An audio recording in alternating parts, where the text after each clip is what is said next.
Photo ಹೊಡ್ತೀನಿ ಕೆಲಸ ಅಲ್ಲ.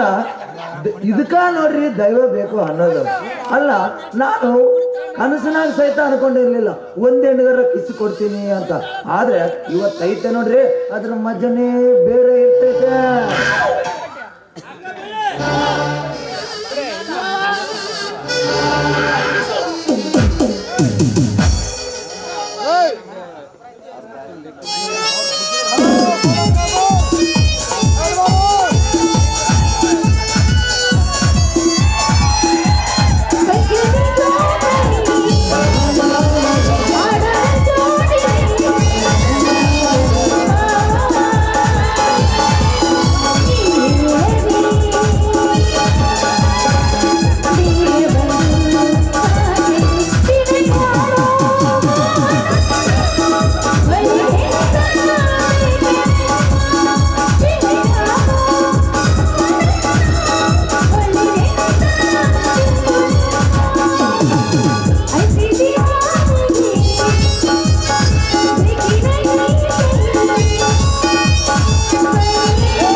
ಹೋಗು ನಡಿ ಹಲ್ದಿ ಹೊಲದಾಗ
ಫೋಟೋ ಶೂಟ್ ಇತ್ತಲ್ಲ ಹಾ. ಅದಕ್ಕೆ ಮೇಕಪ್ ಮಾಡ್ಕೊಂಡು ಎಲ್ಲಾರ ಕಣ್ ತಪ್ಪಿಸ್ಕೋಬೇಕು ಇಷ್ಟೊತ್ತಾಯ್ತು.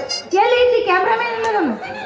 ಇಲ್ಲೇ ಅದನಲ್ಲ ಇವನು ನೋಡು ಆಟೋಮೆಟಿಕ್ ಫೋಟೋಗ್ರಾಫರ್. ಇದನ್ನ ಒಂದೇ ಒಂದ್ಸಲ ಟಚ್ ಮಾಡಿದ್ರೆ ಸಾಕು ತಾನೇ ಹೊಡ್ಕಂತದ. ಇದು ಕ್ಯಾಮ್ರಾ. ಹ್ಮ್ ನಿಮ್ಮ ಕ್ಯಾಮ್ರಾ ಐತೆ ಜೋಗ ಡಬ್ಬಿ ಆಯ್ತು ಅಲ್ಲೋ ಯಪ್ಪ. ಇದು ನೋಡಿದ್ರೆ ನೋಡಾಕ ಮನ್ಸು ಬರೋದು. ಇದು ಹೊಡ್ಸ್ಕೊಳ್ಳೋದು ಹೆಂಗ ಅಂತ. ಅಪ್ರಂಜಿ ಮ್ಯಾಲೆ ಡಬ್ಬಿ ಹೆಂಗನ ಇರ್ಲಿ ಒಳಗ ಮಿಷಿನ್ ಬಹಳ ಕಂಡೀಷನ್ ಅದ. ಏನೋ ಕಣ್ಣು ಕಂಡವ್ರ ಕೈಯಾಗ ಬಿದ್ದು ಸ್ವಲ್ಪ ನುಗ್ಗಿ ಬಿದ್ದದ ಅಷ್ಟೇ. ಹೋಗ್ಬೇಡ ಎಲ್ಲರೂ ಬಡದಿತ್ತು. ಕ್ಯಾಮ್ರಾ ನಂದು ಕಂಡೀಷನ್ ಅದ.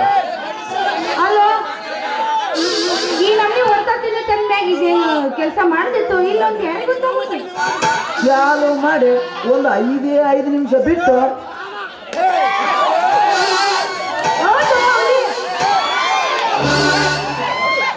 ಚಾಲು ಮಾಡಿ ಒಂದು 5 ನಿಮಿಷ ಬಿಟ್ಟು ಕೆಳಗ ಎತ್ತಿ ನೋಡ್ಬೇಕು. ಏನಾರ ಹತ್ತಿತ್ತು ಅಂದ್ರ ಚಾಲು ಅದ ಅಂತ ಗೊತ್ತಾಗ್ತದ. ಬೇಗ ಸಿಟ್ಟು ಬರಬಾರೈತೆ ಎಲ್ಲ ಒತ್ತಿ ಇಟ್ಟು ಬಂದಿ ಏನ್ ಮಾತಾಡ.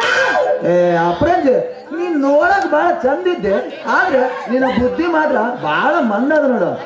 ಯಾಕಂದ್ರೆ ನಾ ಏನಂದೆ ಗೊತ್ತಾ ನೋಡ ಫ್ರೆಂಡ್ಸ್, ಚಾಲು ಮಾಡಿದಾಗ ಒಂದು 5 ನಿಮಿಷ ಬಿಟ್ಟು ಚಾರ್ಜ್ ಆಗಿದ್ರೆ ಕೆಳಗೊಂದು ಹಸಿರು ಲೈಟ್ ಹತ್ತಿರ್ತದ, ಅದನ್ನ ಎತ್ತಿ ನೋಡ್ಬೇಕ ಅಂತ ಅಂದೆ.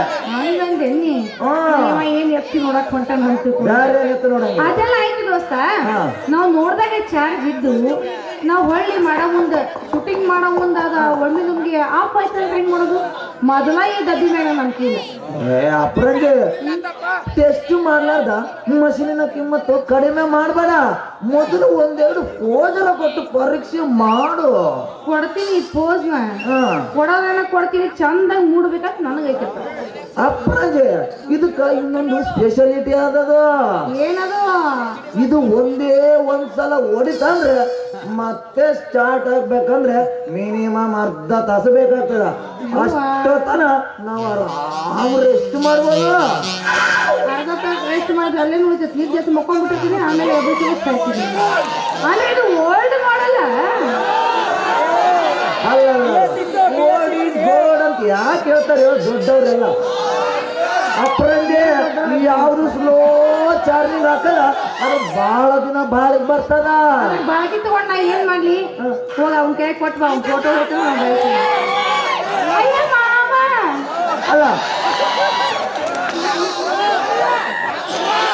ಏನ್ ಮಾವ ಆಯ್ತು ನಿಂದು ನೋಡಿ ಅವಂದ ಎದ್ದೈತಿಗೆ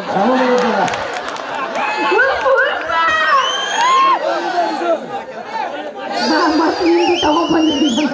ಅಲ್ಲ ಸ್ವಲ್ಪ ಮೊದಲು ಒಂದೆರಡು ಫೋನ್ ಕೊಡು, ಮೊದಲು ಫೋಟೋ ಓಡ್ತೀನಿ. ಎಬ್ಬಸ ತಲೆ ಎಬ್ಬಸ ಅಂದೆ, ಅದಲ್ಲ ತಲೆ ಎಬ್ಬಸ ಫೋಟೋ ಓಡ್ತೀನಿ.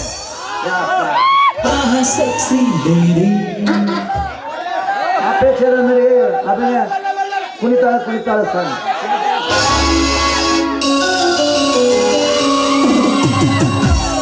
ಕರಿಯ ಕೂದಲಿಗೆ ಕೆಂಪನ ಬಣ್ಣ ಹಚ್ಚಿದ ಕಿಸನ ಧೂಳ ಹೌದವ ಅಂತರ ಮುದ್ಯ ಎದ್ದು ಹೊಟ್ಟಿತನ Silva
So nice, so nice, so nice, मेरा कितना प्यार, so nice, so nice, so nice, कितना कितना प्यार.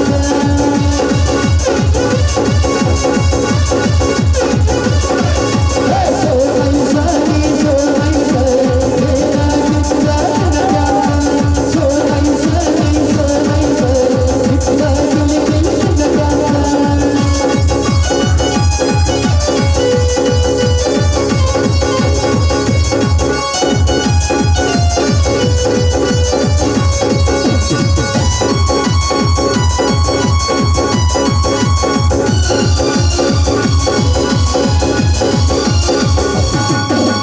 ಒಬ್ಬಾಗಿ ತಿರುಗಿದ ದೃಷ್ಟಿ ಅಕ್ಕೈದ ಜೋಜಂಬ ಕರ್ತಾಳ ದೃಷ್ಟಿ ಕಟ್ಟಡ ಅಕ್ಕಿ ಕೂಡ ಕೂಡಿ ಅದು ಕೂಡ ಪ್ರಿಯಾದ ತಂದೈತಿ ಬಾಳ ಕೆಟ್ಟಡ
ಹಗಲು ರಾತ್ರಿ ಈ ರೀತಿ ಕುಡಿತಾ ಇದ್ರಿ ನಿಮ್ಮ ಆರೋಗ್ಯದ ಗತಿ ಏನಂತ ಒಂದು ಸಾರಿ ಆದ್ರೂ ವಿಚಾರ ಮಾಡಿದ್ದೀರಾ?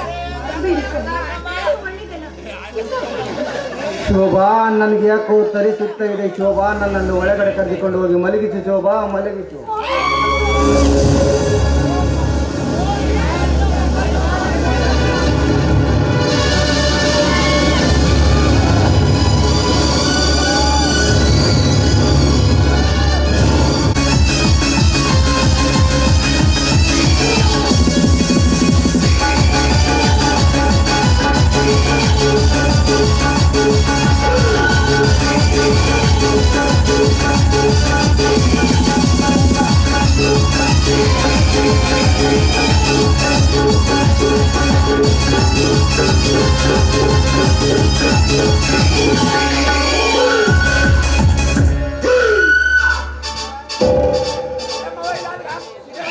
ಶೇಖರನ ಸತೆಯ ಸುಂದರ ಕಾಂತಿಯ ಸುದಯ ಸ್ವಾದವನ್ನು ಸವಿಯಬೇಕೆಂದು ಸಮಯ ಕಾದ ನನಗಿಂದು ಕೂಡಿದೆ ಶುಭ ಮುಹೂರ್ತ.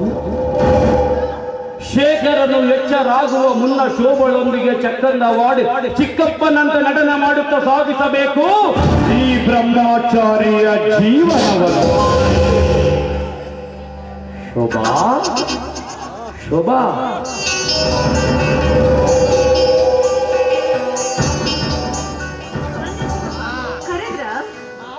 ಹೌದಮ್ಮ, ಇನ್ನೂ ಶೇಖರನು ಮನೆಗೆ ಬಂದಿಲ್ಲವೇನಮ್ಮ? ಬಂದಿದ್ದಾರೆ ಚಿಕ್ಕಪ್ಪ.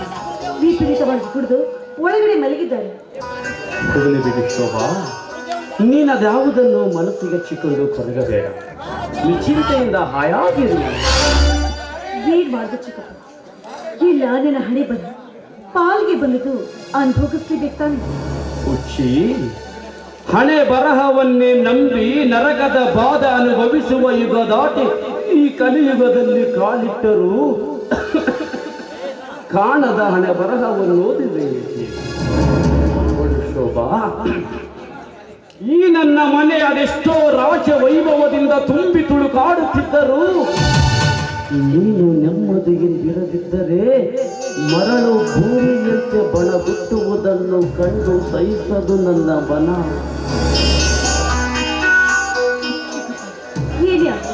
ನನ್ನ ಪತಿಗಿದ್ರೆ ಆ ಕೆಟ್ಟ ಚಟದಿಂದ ದೂರವಾದ್ರೆ ನನ್ನ ಬಾಳಲ್ಲಿ ಹರ್ಷದ ಸಿರಿಮಳಿ ಸುರಿದಂತಾಗುತ್ತೆ. ಅರ್ಥವಾಯಿತು ಶೋಭಾ, ಅರ್ಥವಾಯಿತು. ಈ ನಿನ್ನ ತಾರುಣ್ಯಕ್ಕೆ ತಕ್ಕ ಸುಖವನ್ನೀಯದೆ ಗಾಢ ನಿದ್ರೆಯಲ್ಲಿ ಮಲಗಿದ ನಿನ್ನ ಗಂಡ ಅದೆಂತಹ ರಸಿಕನೆಂದು, ಅದ್ಭುತವಾದ ನಿನ್ನ ಭಾವಭಂಗಿಯಲ್ಲಡಗಿದ ಭೋಗವನ್ನು ಅನುಭವಿಸದೆ ಅಯೋಗ್ಯನಂತೆ ವರ್ತಿಸುವುದನ್ನು ಕಂಡು ನನ್ನ ಮನ ಮರಣ ಮರುಗುತ್ತಿದೆ. ತನುವಿನ ತಾಪದ ಕೋಪದಿಂದ ನಿನ್ನ ಕೆನ್ನೆ ಕೆಂಪಾಗಿದ್ದನ್ನು ಕಂಡು ನನ್ನ ಅರಳೆ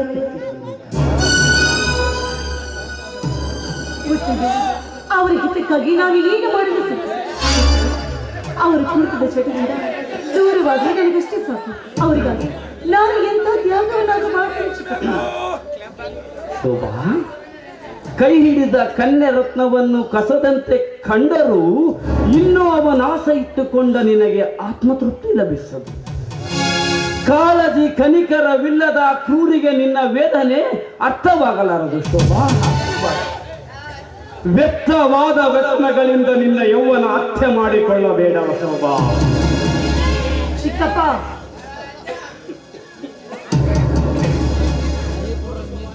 ಏನ್ ಹೇಳ್ತಾ ಇದ್ದೀರಿ ನೀವು? ನೋಡು ಶೋಭಾ, ನೀನು ಒತ್ತು ನಿಂತಿರುವ ಈ ರೂಪ, ಈ ನಿನ್ನ ಯೌವನ, ಸರಸ ಶೃಂಗಾರಕ್ಕೆ ಮನ ಸೋಲದೆ ಮಾದಕ ಪಾನಿಗಳಿಗೆ ಗುಲಾಮನಾದ ನಿನ್ನ ಗಂಡನನ್ನು ಎದುರಿಗೆ ಮಾತ್ರ ಯಜಮಾನನನ್ನಾಗಿಟ್ಟುಕೋ. ಈ ರಸಿಕನೊಂದಿಗೆ ಕಾಮ ತೃಪ್ತಿ,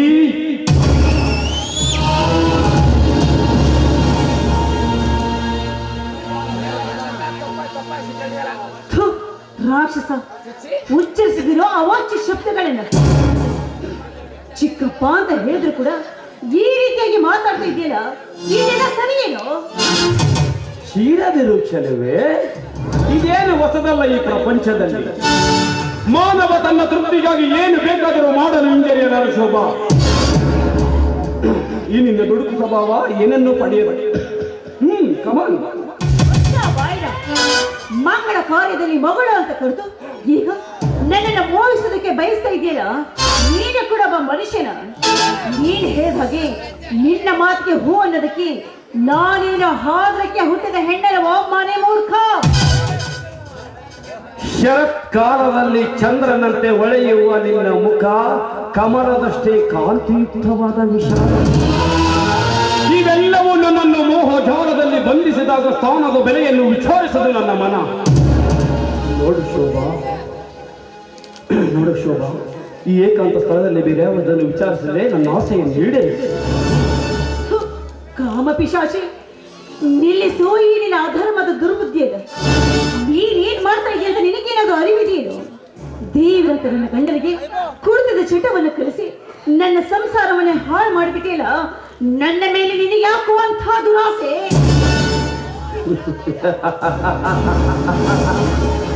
ಶೂಲಕ್ಕೇರಿಸುವಾಗ ಹೊಸ ಸೀರೆಯನ್ನುಟ್ಟುಕೊಂಡರೆ ಯಮ ಪಾಶವನ್ನೆಸೆಯದೆ ಬಿಡಬಹುದೇ ಯಮದೂತ?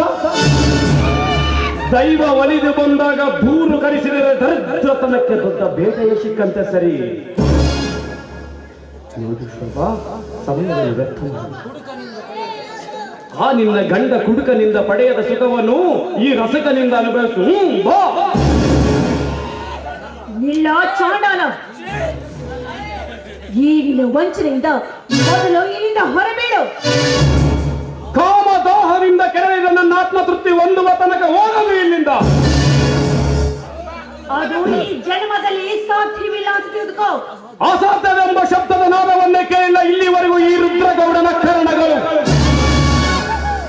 ನಿನ್ನನ್ನು ಈ ಮನೆಗೆ ಒಡತಿಯನ್ನಾಗಿ ಮಾಡಿದ್ದು, ಶೇಷರನನ್ನು ಕುಡುಕನನ್ನಾಗಿ ಮಾಡಿದ್ದು ಏತಕ್ಕಾಗಿ ಗೊತ್ತೇ? ರಸ ವಸರಿಸುವ ನಿನ್ನ ಹಸಿ ದುಟಿಗಳನ್ನು ಚುಂಬಿಸುವುದಕ್ಕಾಗಿ, ನಿನ್ನ ಮೃದು ಕೋಮಲ ಕಪೋಲಗಳ ಮೇಲೆ ಕೈಯಾಡಿಸುವುದಕ್ಕಾಗಿ, ಮಾಧುರ್ಯ ತುಂಬಿ ಸೂಸುವ ನಿನ್ನ ಮೃದು ನುಡಿಗಳನ್ನು ಆಲಿಸುತ್ತ ಆಲಿಂಗನದ ತೂಗುವ ಈ ಆಲೆಯನ್ನು ಆಯಾಗಿ ನಿದ್ರಿಸಬೇಕೆಂದು ನನಗೆ ಮಾಂಗಲ್ಯ ಕಟ್ಟಿಸಿದ್ದೇನೆ. ಇಷ್ಟೆಲ್ಲ ಮಾಡಿದ ನನಗೆ ಈಗ ಬಲಾತ್ಕಾರ ಮಾಡುವುದೇನು ಮಹಾ? ತಾಯಿ ಗಂಡ ಮುಚ್ಚ ಬಾಯಿದ. ನೀನೇನೇ ಹೇಳಿದ್ರು ಕೂಡ ಈ ಸುಮಂಗಲಿಯ ಸೆರವು ಯಾವತ್ತಿದ್ರು ನನ್ನ ಅಧಿಪತಿಗೆ ಮೀಸಲು ಹೊರತು ನಿನ್ನಂತಹ ಕಾಮದ ನಾಯಿಗಳು ಪಶು. ಒಂದು ಹಸುವಿನೆದುರಿಗೆ ಹಸುರು ಹುಲ್ಲನ್ನು ತಂದು ಹಾಕಿದಾಗ ಅದನ್ನು ತಿನ್ನಬೇಕೆಂಬ ಆಸೆ ಹುಟ್ಟಿದಾಗ ಅದಂತಹ ಹಗ್ಗವನ್ನು ಕಟ್ಟಿಕೊಂಡರೂ ಕಿತ್ತಿಕೊಂಡು ತಿನ್ನುವುದು ಸಹಜ. ಕೈ ಬಿಡ ಪಾಪಿ. ಹೆಣ್ಣು ಒಲ್ದರೆ ನಾರಿ, ಮುನಿದರೆ ಮಾರಿ. ಅದನ್ನ ಅರಿಯದೆ ಬಾಯಿಗೆ ಬಂದ ಹಾಗೆ ಮಾತಾಡಿದ ನಿಜವಾದ್ರೆ ನಿನ್ನ ಪರಿಣಾಮ ನೆಟ್ಟಿಗಾಗ್ಲಿಕ್ಕಿಲ್ಲ. ಚಾಂಡಾಲ. ಎಚ್ಚರ ತಪ್ಪಿ ಮಲಗಿದೆ ನಿನ್ನ ಪತಿ ಎದ್ದು ಬರಲಾರ ಶೋಭಾ. ಇದು ಈ ರುದ್ರಗೌಡ ಬುದ್ಧಿವಂತಿಕೆ. ನೀನು ಮನುಷ್ಯರೇನು? ನೀನು ಮೃಗದ ಜಾತಿಗೆ ಸೇರ್ತವರು ಇಲ್ಲ. ಖಂಡಿತವಾಗ್ಲೂ ಆ ದೇವರು ಕೂಡ ನಿನ್ನನ್ನು ಕ್ಷಮಿಸ್ತಾರ. ಲೇ, ಎಂದು ಊದಿದರೆ ಆರುವ ದೀಪ ಕಣ ನೀನು. ಎಬ್ಬರವಾಗಿ ನಿಂತಿರುವ ಈ ಬಿರುಗಾಳಿಯನ್ನು ಎದುರಿಸಬಹುದೇ? ಇಡೀ ಕಾಡನ್ನು ಸುಡುವುದು ಅಂಕುಶ ಆನೆಯಲ್ಲಿ ಎದುರಿಸಬಲ್ಲದು. ನೀನೇನೇ ಹೇಳಿದ್ರು ಕೂಡ ನಾನು ನಿನ್ನವಳಾಗೋದಕ್ಕೆ ಈ ಜನ್ಮದಲ್ಲಿ ಸಾಧ್ಯವಿಲ್ಲ. ಸುಮ್ಮನೆ ಅಲ್ಲ ಸಲದ ಮಾತನ್ನು ಮಾತಾಡದೆ ಹೊರಟು ಹೋಗ ಇಲ್ಲಿಂದ. ಬಿಡು ನಿನ್ನ ಬಿಗುಮಾನ.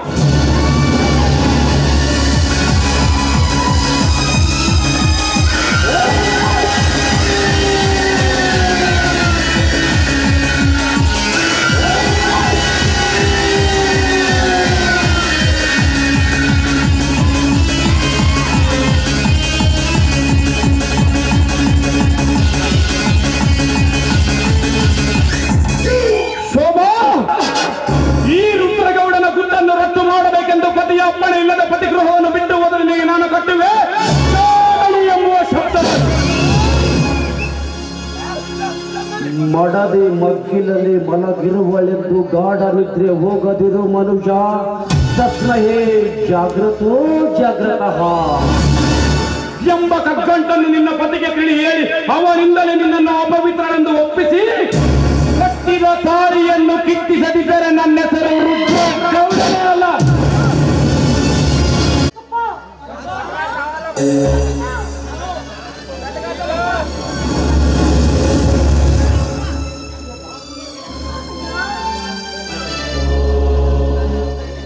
ಶೋಭಾ, ಯಾಕೆ ಅಳ್ತಾ ಇದೆಯಮ್ಮ? ಏನಾಯ್ತು ನಿನಗೆ? ನಾನು ಯಾವ ಬಾಯಿ ಬೇಕಿಲ್ಲ, ಏನು ಒಂದು ಹೇಳಲಿಲ್ಲ.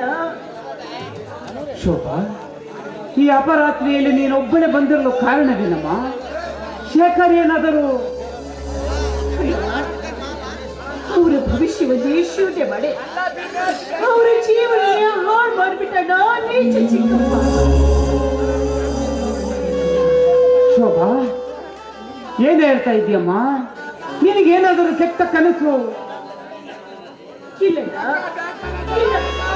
ನಿಜ ಹೇಳ್ಬೇಕಾದ್ರೆ ನಡೆದ ಸಂಗತಿಯನ್ನೇ ಹೇಳ್ತಾ ಇದ್ದೀನಿ.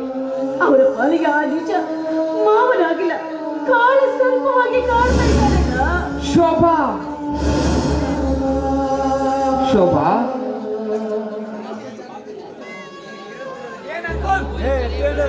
ಅಣ್ಣ, ಆ ಪಾಪಿ ರುದ್ರೇಗೌಡ ಅವನು ನಿಜವಾಗ್ಲೂ ಅವರ ಸೋದರ ಮಾವನಲ್ಲ. ಅವರ ಪಾಲಿಗೆ ಕಾಳ ಸರ್ಪವಾಗಿ. ಶೋಭಾ, ಸಹಿಸಲಾಗದ ಸಂದೇಶವ ತಂದು ನನ್ನ ಸುಂದರ ಕನಸಿನ ಗೋಪುರವನ್ನು ಕೆಡವಿ ಬಿಟ್ಟಿಯಲ್ಲಮ್ಮ. ಶೋಭಾ, ಆ ರುದ್ರಗೌಡನ ಕೆಟ್ಟ ನಡತೆಯನ್ನು ನಿನ್ನ ಪತಿಗೆ ತಿಳಿಸುವುದಾದರೂ ಹೇಗೆ? ಆ ಕದಿಯಮ್ಮನಿಗೆ ಶಿಕ್ಷೆ ವಿಧಿಸುವುದಾದರೂ ಹೇಗಮ್ಮ? ತಂಗಿ, ಅಯ್ಯೋ ದೇವರೇ, ನನ್ನ ತಂಗಿಯ ಬಾಳಿನಲ್ಲಿ ತಂಗಾಳಿಯನ್ನು ಬೇಸುವ ಬದಲು ಬಿರುಗಾಳಿಯನ್ನು ಎಬ್ಬಿಸಿ ಅವಳ ಬಾಳನ್ನೇ ಬಲಿ ತೆಗೆದುಕೊಳ್ಳಬೇಕೆಂಬ ಬಯಕೆ ನಿನಗೆ ಏಕೆ?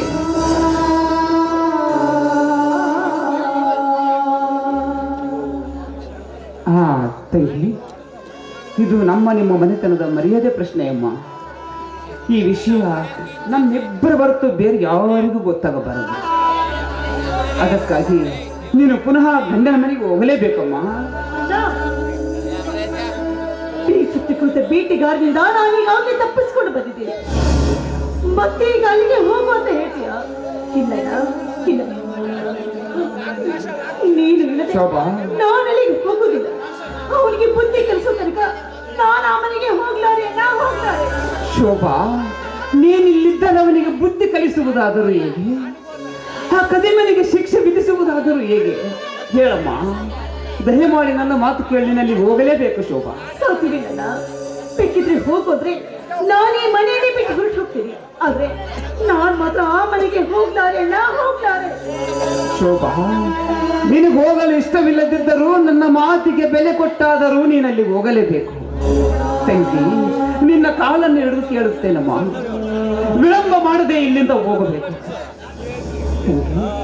ಸಮಾಧಾನ ಮಾಡಿಕಮ್ಮ, ಸಮಾಧಾನ ಮಾಡಿಕೊ. ಶೋಭಾ, ಆದಷ್ಟು ಬೇಗ ನಾವಿಲ್ಲಿಂದ ಹೋಗಲೇಬೇಕು. ಒಂದು ವೇಳೆ ಈ ವಿಷಯ ಅಪ್ಪಾಜಿಯವರಿಗೆ ಗೊತ್ತಾದರೆ ಮತ್ತೇನು ಅನಾಹುತವಾಗುವುದೋ ಏನೋ. ನಡಿಯಮ್ಮ, ಹೋಗೋಣ.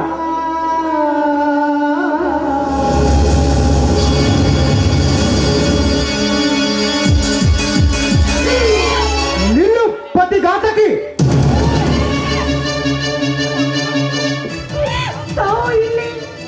ಏಕೆ ಆಶ್ಚರ್ಯವಾಯಿತೆ? ಸದ್ದು ಮಾಡದೆ ಕದ್ದು ಬಂದರು, ಇಲ್ಲಿಯವರೆಗೆ ಎದ್ದು ಬಂದಿದ್ದಾರೆ ಎಂದು. ಏನು ಹೊಗಳುವೆಯೋ ಅಯೋಗ್ಯ? ಏನು ನಡೆದಿದೆ ಎಂಬುದನ್ನು ವಿಚಾರಿಸಿದೆ ಹುಚ್ಚನಂತೆ ಮಾತನಾಡಬೇಡ. ಮುಚ್ಚು ಬಾಯಿ ಆತ್ಮವಂಚಕ! ನಿನ್ನ ಪುರಾಣ ಪ್ರವಚನವನ್ನಾಗಿ ಕೇಳಲಿಕ್ಕಾಗಿ ನಾವಿಗೆ ಬಂದಿಲ್ಲ. ನಿರ್ಭಯವಾಗಿ ಇದರೊಂದಿಗೆ ಪ್ರಯಾಗಾಟ ಮಾಡಲು ಪರವಾನಿಗೆ ಕೊಟ್ಟು ಹೋಗಲು ಬಂದಿದ್ದೇವೆ. ದುಡುಕಬೇಡಿ ಸ್ವಾಮಿ, ದಯವಿಟ್ಟು ಈ ರೀತಿ ದುಡುಕಬೇಡಿ. ಅಲ್ಲಿ ನಡೆದ ವಿಷಯ ಏನು ಅಂತ ನಾನು ನಿಮಗೆ ಹೇಳ್ತೀನಿ. ಇವರು ಹೇಳಿದ್ರು ಅಂತ ನನ್ನ ಮೇಲೆ ಸುಳ್ಳು ಆಗೋದು ನೀನು ಕೊಡಬೇಡಿ. ಅವ್ರು ಹೇಳ್ತಿಲ್ಲ ಸುಳ್ಳು. ನನ್ನ ಮಾತನ್ನ ಕೇಳಿ ಸ್ವಾಮಿ, ಕೇಳಿ. ಚಾರಿಣಿ, ಸೋನಕ್ಕಿಂತಲೂ ಕೀಳಾದ ಈ ನಿನ್ನ ಹೀನ ಸ್ವಭಾವ ಕಂಡ ಮೇಲೂ ನಿನ್ನ ಮಾತನ್ನು ಕೇಳಬೇಕೆ? ನಿನ್ನ ಮುಖ ನೋಡಲು ಸಹ ನನಗೆ ಇಷ್ಟವಾಗ್ತಾ ಇಲ್ಲ.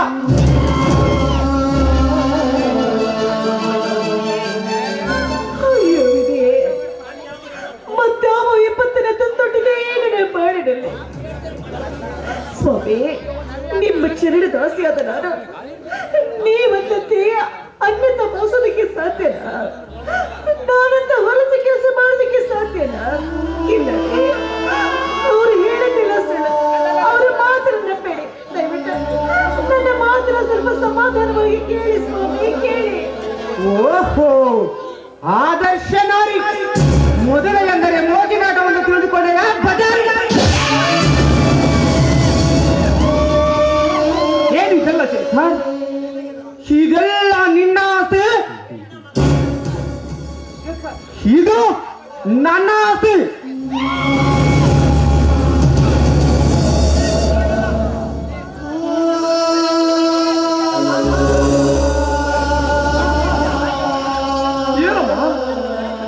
ಯಾಕಂತ ಇದೆಯಾ? ಏನಾಯ್ತಮ್ಮ? ಶೇಖರ್, ನೀವು ಈ ಸಮಯದಲ್ಲಿ ಇಲ್ಲಿ? ಆನಂದ್, ಏನ್ ನಡೀತು ಅಂತ ನೀನಾದ್ರೂ ಹೇಳಪ್ಪ. ನಿನ್ನ ಮಗಳ ಬಾಯಿಗೆ ಮುಳ್ಳಾದ ಭಿಕಾರಿ ಎಂದು ಕೇಳಿದ್ರೆ ಏನ್ ಹೇಳ್ಬಲ್ಲ? ಅವನನ್ನು ಮಗನೆಂದು ನಂಬಿ ಮಲೆಯೊಳಗೆ ಮಲಗಿದ ನಿಮಗೆ ಆ ಕದೀಮನ ಕಾಮನಾಟ ಗೊತ್ತಾಗಲಾರದ ಗುರುಗಳೇ, ಅರ್ಥವಾಗಲ್ಲ.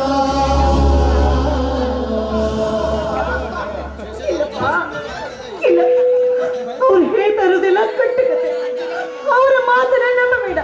ಸತ್ಯ ವಿಷಯವಂತ ನಾನು ಹೇಳ್ತೀನಿ. ನನ್ನ ಮಾತನ್ನು ಕೇಳಪ್ಪ. ಸಾಕು, ನಿಲ್ಲಿಸು ನಿರ್ಲಜ್ಜೆ.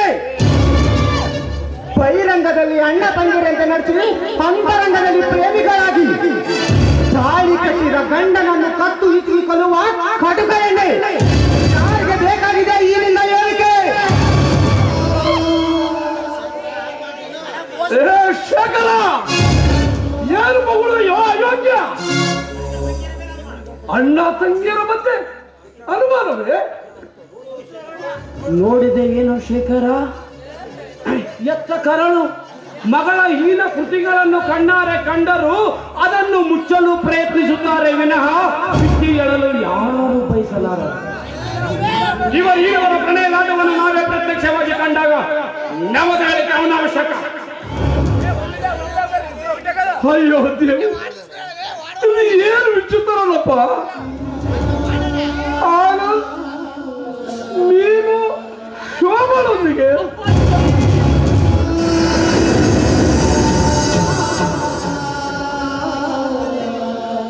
ಅಪ್ಪಾಜಿ, ತಂಗಿ ಕತ್ತಲೆಯಲ್ಲಿ ಒತ್ತು ತಂದ ಕಣ್ಣೀರನ್ನು ಒರೆಸುವ ಸಂತೈಸುವ ದೃಶ್ಯ ಕಂಡು ಆದರದ ಪಟ್ಟವನ್ನು ಕಟ್ಟಿದ್ದಾರೆ ಅಪ್ಪಾಜಿ. ಯಾಕಪ್ಪ? ನೀವು ನಿಮ್ಮ ದಿವ್ಯ ಜ್ಞಾನದಿಂದ ಪರಾಮರ್ಶಿಸಿ ನೋಡಿ ನಿರ್ಧಾರಕ್ಕೆ ಬಾಪ. ಈ ರುದ್ರೇಗೌಡ ತನ್ನ ಕಪಟ ಕಾರ್ಯ ಕೈಗೂಡಲಿಲ್ಲವೆಂದು ತಿಳಿದು ಕಟ್ಟು ಕಥೆಯನ್ನು ಕಟ್ಟಿ ಆ ಕಥೆಗೆ ನನ್ನನ್ನು ಖಳನಾಯಕನನ್ನಾಗಿ ಮಾಡಿದ್ದಾನಪ್ಪಾಜಿ, ಖಳನಾಯಕನನ್ನಾಗಿ ಮಾಡಿದ್ದಾನೆ. ಶಬಾಷ್ ಶಬಾಷ್, ಮೆಚ್ಚಿದೆ ಈ ನಿನ್ನ ಕಪಟ ನಟನಿಗೆ. ನಿಮ್ಮೀರುವರ ಪ್ರಣಯದ ಕೂಟವನ್ನು ನಾನೇ ಸ್ವತಃ ನನ್ನ ಕಣ್ಣಾರ ಕಂಡರು ಸಚ್ಚಾರಿತ ಸತಿಯೆಂದು ಇವರನ್ನು ಸ್ವೀಕರಿಸಲು ನನ್ನನ್ನೇನು ಹುಚ್ಚನನ್ನು ತಿಳಿದೇನು ಮುಚ್ಚ.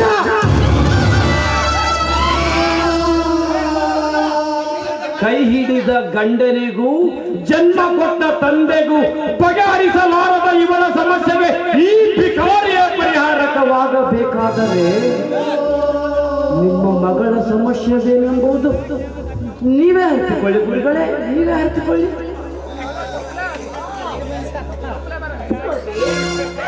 ಪೆಟ್ಟಿಟ್ಟಿದ ಪೀಠಿಗಾಗಿಂದ ನಾನು ತಪ್ಪಿಸಿಕೊಂಡು ಬಂದಿದ್ದೀನಿ. ಉಳಿಯುವ ಬೆಂಕಿಲಿ ಹಾಕುವಂತ ಕೆಲಸವನ್ನ ಯಾವ ಕಾರಣಕ್ಕೂ ಮಾಡಬೇಡ್ರಿ. ತಮಗಾಗಿ ಮೀಸಲಾಗಿಟ್ಟ ಈ ದೇಹವನ್ನ ನಾನು ಮತ್ತೊಬ್ಬನಿಗೆ ಅರ್ಪಿಸೋದ ಸಾಧ್ಯವಿಲ್ಲ. ನೀವು ತಿಳ್ಕೊಂಡಾಗೆ ನಾನು ಚಾರಣೆಯಲ್ಲ, ನಾನು ಪವಿತ್ರನ. ನನ್ನ ಮಾತನ್ನು ನಂಬಿ ಸ್ವಾಮಿ, ನಂಬಿ.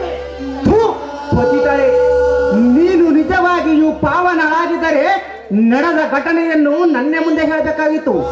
ಹೋಗ್ಲಿ, ತವರು ಮನೆಗೆ ಬಂದರು ತಂದೆಗೆ ತಿಳಿಸದೆ ಪುನಃ ಹಿಂಜರಿದು ಸಿದ್ಧಳಾದ ನೀನು ಪತಿಗಳೇ ಪಾವನಳೆ. ಸುರದೇವಿಗೆ ಶರಣಾದ ನಿನ್ನಂತ ಸಣ್ಣ ಉಳುವಿಗೆ ಎಲ್ಲಿ ಗೊತ್ತಾಗಬೇಕು ಬಾಳ ಸಂಗಾತಿಯ ತಾಕತ್ತು.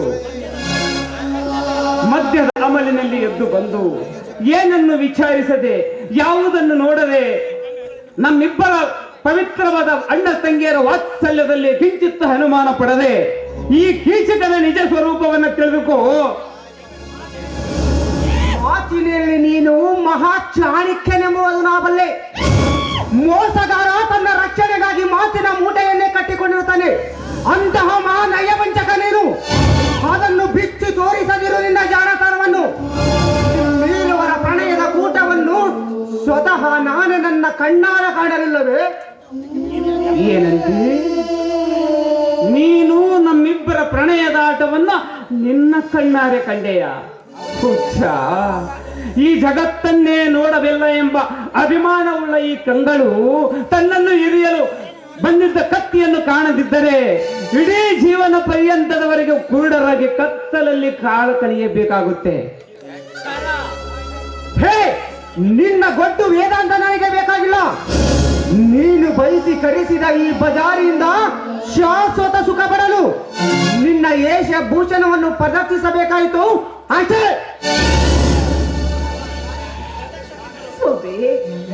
ಪ್ರತ್ಯಕ್ಷ ಕಂಡರು ಪ್ರಮಾಣಿಸಿ ನೋಡು ಅಂತ ಹೇಳ್ತಾರೆ. ಹೀಗಿರ್ಬೇಕಾದ್ರೆ ನನ್ನ ತೋಳ ಮೇಲೆ ಅನುಮಾನ ಪಡ್ತಾಗಿರ ಸತ್ಯವಾಗಿ ನೀವು ತಿಳಿದುಕೊಂಡು ಹೋಗಿ ನಾನು ಕಲಿಕಿಲ್ಲ. ನನ್ನ ಮಾತು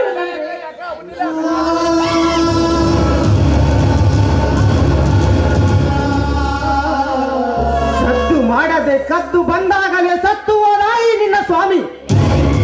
ಮತ್ತೆ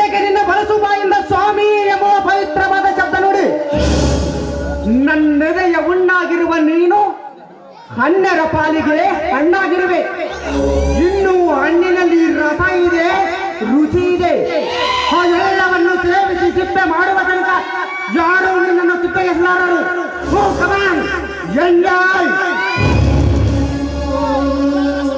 ಅಯ್ಯೋ ದೇವರು, ಇಂಥ ಕರುಣ ಕಠೋರವಾದ ವಿಷಯವನ್ನು ಕೇಳಲಿಕ್ಕಾಗಿಯೇ ನನ್ನನ್ನು ಬದುಕಿಸಿದೆಯ. ಅನಾಥ ಮಕ್ಕಳು ಅನಕ್ಷರಸ್ಥರಾದರೆ ರಸ್ತೆಯ ವಾಸಸ್ಥಳ ಶಾಶ್ವತವಾಗುವುದೆಂದು ಶಿಕ್ಷಕನಾದ ನಾನು ಶಿಕ್ಷಣವನ್ನು ನೀಡಿ ರಕ್ಷಣೆ ಮಾಡಿದ್ದಕ್ಕಾಗಿ ನನಗೆ ಶಿಕ್ಷೆಯೇ? ಕರುಣೆಯಿಂದ ಕರೆತಂದು ಪ್ರೀತಿ ವಾತ್ಸಲ್ಯವನ್ನು ಉಳಿಸಿ ಜೋಪಾನ ಮಾಡಿದ್ದಕ್ಕಾಗಿ ಜಾಣ್ಮೆಯಿಂದ ನನ್ನ ಮಗಳ ದೇಹ ಸುಖವನ್ನು ಬಯಸಿದೆಯಾ?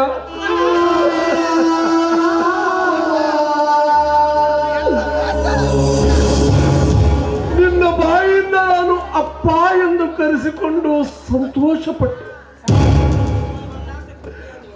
ಈ ನನ್ನ ಆಸೆ ಪೂರ್ತಿಯಾಯಿತು ಅಂತ ತೃಪ್ತನಾದೆ. ಆದರೆ ನಿನ್ನ ಸ್ವಾರ್ಥದ ಸಿಡಿ ಬಂದು ನನ್ನ ಆತ್ಮವನ್ನೇ ಸುಟ್ಟು ಬೂದಿ ಮಾಡಿದೆ.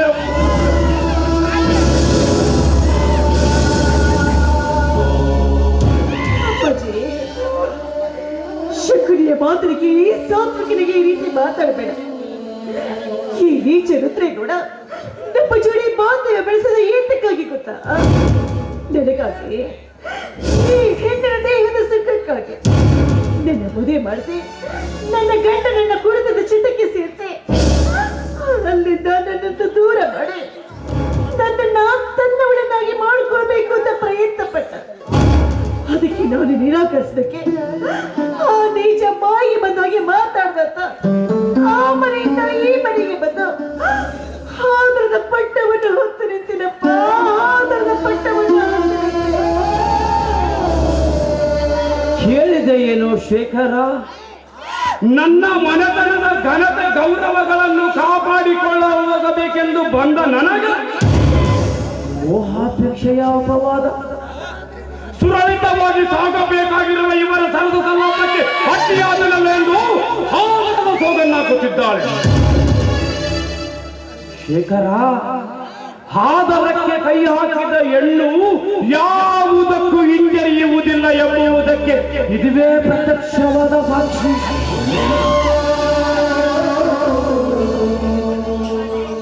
ಅಪ್ಪಾಜಿ, ನೀವಾದ್ರೂ ಹೇಳಿ ಅಪ್ಪಾಜಿ, ಈ ನಿಮ್ಮ ಮಗಳ ನಡತೆ ಮೇಲೆ ನನಗೆ ಯಾವ ಅನುಮಾನವೂ ಇಲ್ಲ. ನನ್ನ ಮಗಳು ಸಾಧ್ವಿ ಅಂತ ಒಂದೇ ಒಂದು ಸಾರಿ ಹೇಳಿ ಅಪ್ಪಾಜಿ, ಹೇಳಿ. ಸೌಭಾಗ್ಯದ ಕುರುಹುಗಳಲ್ಲೊಂದಾದ ಕಾಲುಂಗುರದ ಅರ್ಥವನ್ನೇ ಅರಿಯದೆ ವರ್ತಿಸಿದ ನಿನ್ನ ವರ್ತನೆ ಕಂಡು ನಾನು ಕೂಡ ನಿನ್ನನ್ನು ವ್ಯಭಿಚಾರಿ ಎಂದು ಒಪ್ಪಿಕೊಳ್ಳಲೇಬೇಕಮ್ಮ.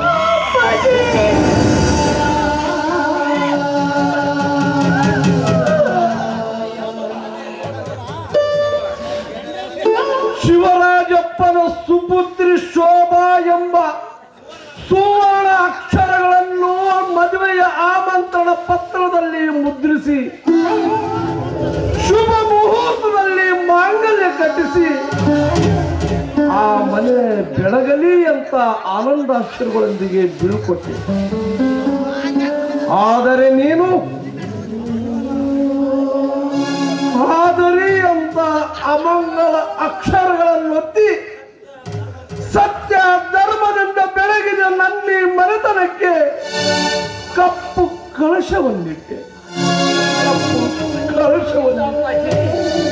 ಇಲ್ಲ ಅಪ್ಪಾಜಿ, ಇಲ್ಲ. ಖ್ಯಾತಿಯ ಕಳಸವನ್ನಿಟ್ಟು ಕೀರ್ತಿವಂತಳಾಗಬೇಕೆಂಬ ಬಯಕೆಯಿಂದ ಆ ಕೀಳು ಬಯಕೆಗೆ ಬಲಿಯಾಗಿದವು ಓಡಿ ಬಂದಿದ್ದಾಳೆ ಅಪ್ಪಾಜಿ.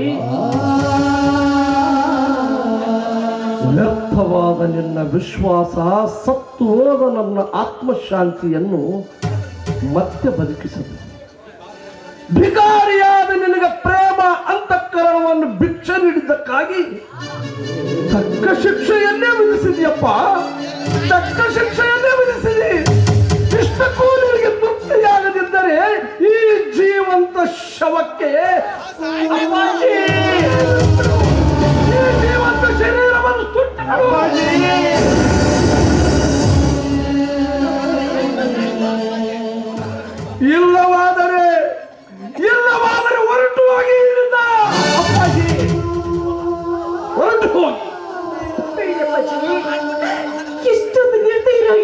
ಮಾಡಬೇಡಿ ಅಪ್ಪ. ನಾನು ನಿಮ್ಮ ಕರುಳಿನ ಗುಡಿ. ಕಳಂಕ ತರುವ ಕೆಲಸವನ್ನ ನಾನು ಯಾವ ಕಾರಣಕ್ಕೂ ಮಾಡಿಲ್ಲಪ್ಪ. ಅದಕ್ಕೆ ಈ ಮಗಳ ಮೇಲೆ ನಿಮಗೆ ನಂಬಿಕೆ ಇಲ್ಲದೆ ಹೋದ್ರೆ ನಿಮ್ಮ ಕೈಯಾರ ನನ್ನ ಕತ್ತಲೆ ಹೆಚ್ಚಿಗೆ ಕೊಂದು ಹಾಕ್ಬೇಡಿ ಅಪ್ಪ. ಮನೆಯಿಂದ ಹೊರಗೆ ಹೋಗುವಂತ ಮಾತ್ರ ಹೇಳ್ಬೇಡಿ ಅಪ್ಪ, ಹೊರಗೆ ಹಾಕ್ಬೇಡಿ. ಮನದಿಂದ ಹೊರ ಹಾಕಿದ ಮೇಲೆ ಮತ್ತೆ ಕಮ್ಮ ಈ ಮನೆಯಲ್ಲಿ ಸ್ಥಾನ ನಿನಗೆ? ಹೊರಟು ಹೋಗು ಇಲ್ಲಿಂದ. ಹೊರಟು.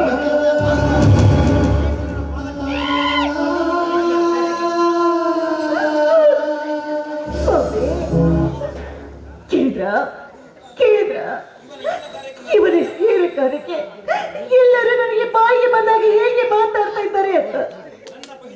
ನನ್ನ ಪವಿತ್ರ ಶೀಲದ ಮೇಲೆ ನಿಮಗೂ ಕೂಡ ನಂಬಿಕೆ ಇಲ್ವೇನ್ರಿ? ಹೇಳಿ ಸ್ವಾಮಿ, ಹೇಳಿ. ಈ ಸ್ವಾರ್ಥ ತುಂಬಿದ ಸಮಾಜದಲ್ಲಿ ಎಲ್ಲರೂ ಒಂದೇ ರೀತಿಯಾಗಿ ಮಾತಾಡಿ ನನಗೆ ಚಿತ್ರ ಹಿಂಸೆ ಕೊಡಬೇಡಿ ಸ್ವಾಮಿ, ಕೊಡಬೇಡಿ. ಇದು ನಿಮ್ಮ ಪಾಯದ ಸೇವೆಗಾಗಿ ಮೀಸಲಿಟ್ಟ ಶೀಲ. ಯಾವುದೇ ಕಾರಣಕ್ಕೂ ಹೇಗೆ ಕೃತಿ ಮಾಡಲಾಗ.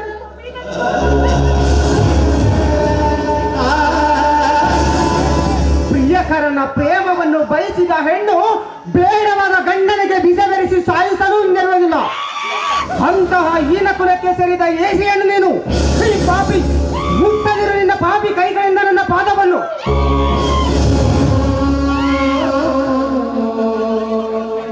ಚಿಕ್ಕಪ್ಪ, ನಾನೇನು ಅಪರಾಧ ಮಾಡಿದೆ, ನಾನೇನು ತಪ್ಪು ಮಾಡಿದೆ ಅಂತ ನನಗೆ ಶಿಕ್ಷೆ ಕೊಟ್ರೆ?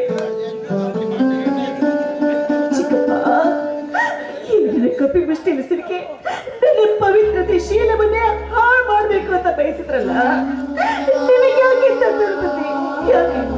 ಯಾಕೆ ನನ್ನ ಬಾಳಲ್ಲಿ ಇಂಥ ಆಟವನ್ನು ಆಡ್ತಾ ಇದ್ದೀರಿ? ಹೇಳಿ ಚಿಕ್ಕಪ್ಪ, ಹೇಳಿ. ಅಭ್ರಕ ಅಪ್ಪಟ ಅಪರಂಜಿಯಾಗಲು ಸಾಧ್ಯವೇ? ಪತಿಘಾತಕಿಯಾದ ನಿನ್ನನ್ನು ಕ್ಷಮಿಸಿದರೆ ಪವಿತ್ರ ಕ್ಷೀರಕ್ಕೆ ಉಪ್ಪು ಬೆರೆಸಿದಂತೆ.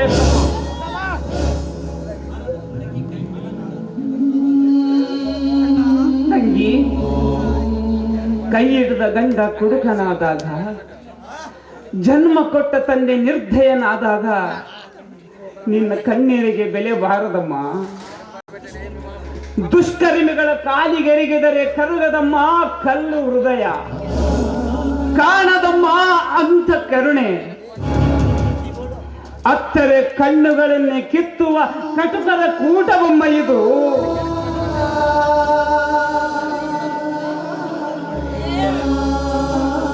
ಸಮಾಧಾನ ಮಾಡಿಕೊ ತಂಗಿ, ಸಮಾಧಾನ ಮಾಡಿಕೊ.